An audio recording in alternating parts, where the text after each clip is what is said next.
Hello everyone, it's UnkleDestiny back with you here, and it's that time of the month that we need to get the readings for the new month that's coming. That'll be November, and I'm recording this on the 30th, so we're a day away from the 31st, which is the start of All Hallows Eve, All Saints Day, and of course the Day of the Dead.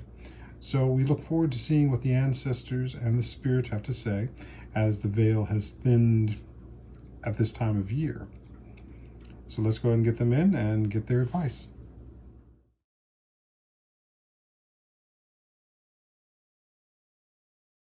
All right, so we have thrown the bones and everything stayed very clustered and close together. We also have a new number on the dice today, too.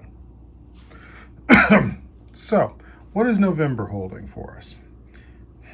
As I look at this and the way that everything is so tightly clustered, but also all in their parallels, because none of the main bones are intersecting, really. I mean, they're touching a little, but they're not intersecting with each other.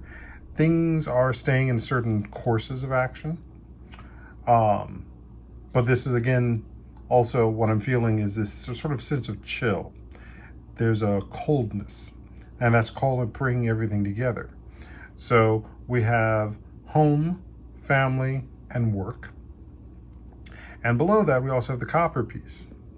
So, and that's on top of the home and family piece. So spirit is going to be very much focused on the subjects of what does our spirit home look like and what does our family look like. Now, November is the first of the, at least the American holidays, which is Thanksgiving, which is often the start of what we often call the family season, where we're going to be spending a lot of time, or there's a lot of expectation around spending time with family and seeing extended family. As such, this is also a time where spirit can either be positive or negative. And when I say positive, it's in good cheer and this sense of support and so forth. Negative in the standpoint that it's going to be pulling up a lot of chaotic energy. And let's keep in mind, there are those, and especially in our families, who love chaos.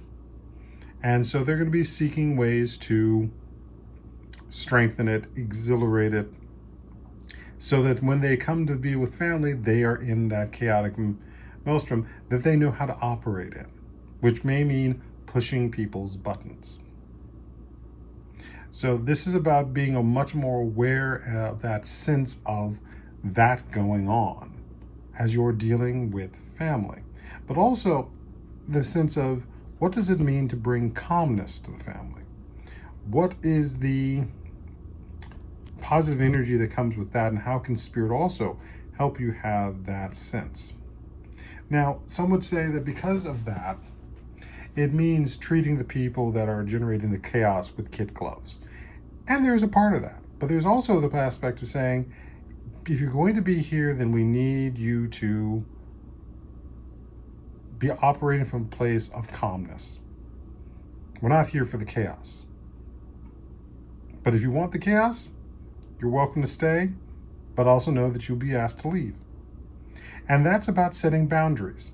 That's about setting rules, which is the other thing that I sort of see with these main bones. They are all following they're almost like boundary lines. And they're setting the limits of where everything's moving, because there's so much on this side and very little on that side, which sort of sets a dividing place for it. Now, equally, you notice we've got all these support bones, and as well as a lot of the spinal bones here on this side. And this is the one that's closest to the family bone, home bones over here. And again, it's family. So there's going to be a lot of that aspect of what is the structure of your family, and has it been cultivated around chaos? Has it been cultivated around nurture and support? Has it been cultured around strength and resiliency? Because that's something that's all going on here. And this is also, again, with the fact that we have the quartz crystal, which is about memory. This is also going to be about the memories that bind and connect family.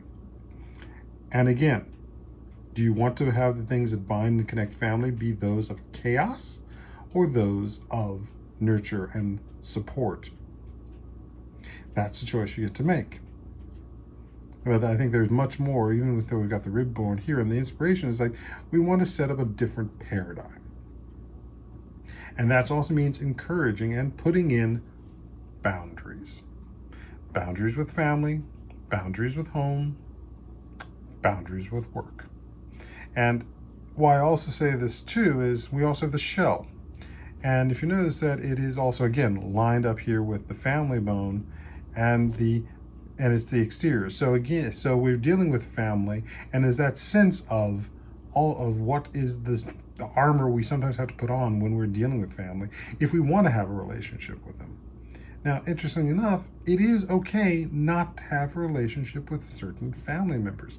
Yes, they are family, but they are also people too at the same time. They are also people who are operating, if at all, from a place of hurt, even though they may be family. And as much as you want to support them, if they are not operating with that sense of recognizing that, they can hurt you. So it is about much more the awareness that you have going in here, being with your family and being with your home. And your home is, as I've said in other videos, your home is a spiritual place, not just a physical place, not just a mental place. It is a place where we want to be able to have that, to be able to withdraw, to think, consider, to grow in, as well as feel safe in. So how are we also making our spiritual home a safe place for us to go to and withdraw, as opposed to a chaotic place? So the struggle that comes with this time of the year and with this start of the season is not all of us want chaos, but we also don't want to deny who we are. What's the medium ground? That means there are boundaries. And we also have here, the top of the spinal bone, which is open, laying flat. It's a passageway. And there's a passageway to the mind, there's the passageway to the root chakra and the pelvis and the canal of life. And it's, again, what are the doorways within passage and we're passing through that strengthen and support our sense of these things? That we can be, and because it's also boundaries. There's boundaries in this passageway. It has walls. It has a shape. So are we shaping and directing this in a way that it will generate chaos, or are we generating, again, positivity, support, and connection, positive connection? Now, what we get to is the number 5, the dice. This is a new number.